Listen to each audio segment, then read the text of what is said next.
Welcome to Massive Beers. Beer review time, yeah. A little bit of Ecliptic. Collaboration Ecliptic up in this piece.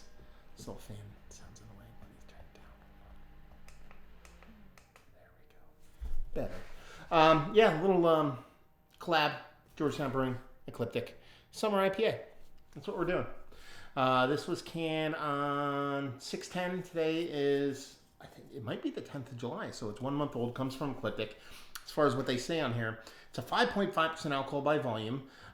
Brewed with our friends from Georgetown Brewing, this easy drinking India Pale Ale is best enjoyed under the sun.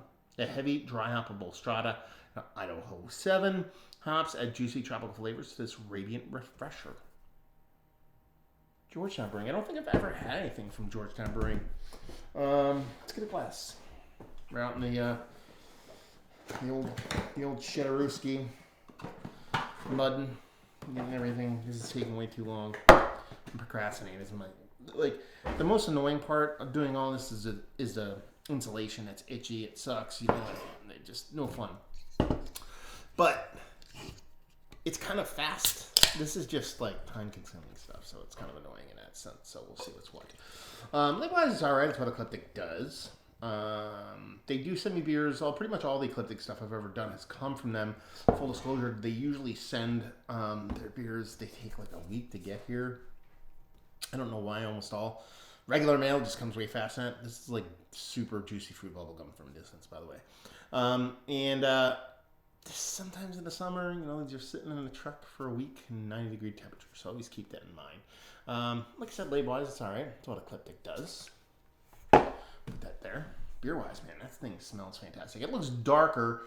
Granted, I'm in a not all that well-lit kind of room. But still, that's a little bit darker than what you expect, especially from a 5 and change kind of, tropical crusher. It looks a little bit oxidized or maybe even a little bit malty, but it smells fantastic from a distance. Index finger just off white head. Just that kind of more like a pulpy, kind of apricot juicy kind of in color. It's a good nose. Man, it smells awesome. Like I said, it is all the bubblegum, juicy fruit, bubblicious, delicious, fruity kind of, tropical fruity kind of bubblegum nose on this. Smells way bigger. The nose comes off way bigger than what you'd expect in 5 and change. It smells more like a big, rich, hazy, sweet double IPA. So it kind of has that going for it, which is nice. And just really, it's all about this bubblegummy, juicy deliciousness. So we're just going to dive in. Cheers.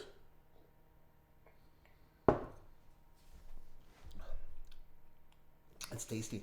That's tasty.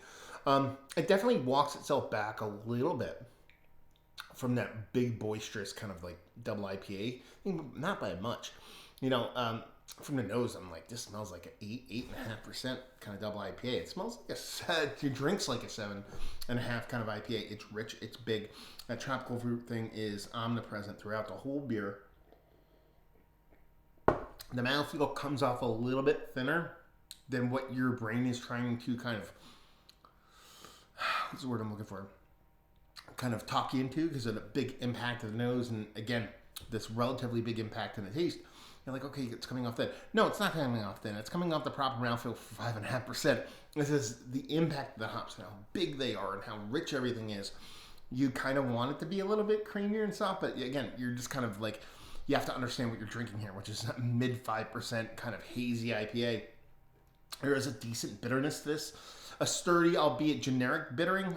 Leans kind of slightly resinous, slightly piney, if anything. But it's more of just a nice bitterness, kind of backs up that sweet, juicy, fruity kind of bubblegummy thing. If it lacked that bitterness, is it tasty? Probably. But I really do appreciate that kind of counterbalance of that bittering.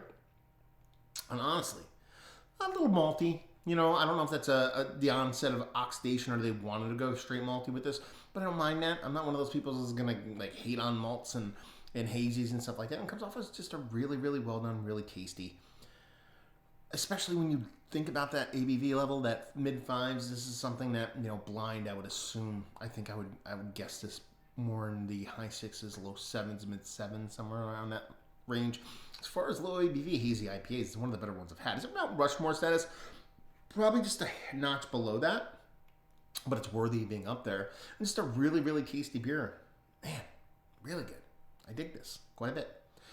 So let's talk about it. What are your thoughts on this beer in particular? Have you had it? Did you enjoy it? Was it different if you had it? Maybe my journey on this one, maybe that's why it's a little bit more malty, if you will. But it's still, even in the state it is now, it's quite tasty. What are your thoughts on Ecliptic in general? Georgetown Brewing, have you had some of their stuff? I don't believe I've had. So let me know a scoop. Let me know what you think. There you go. Reviewing the book. So hopefully you guys enjoyed. Hopefully see you next time. Cheers, y'all.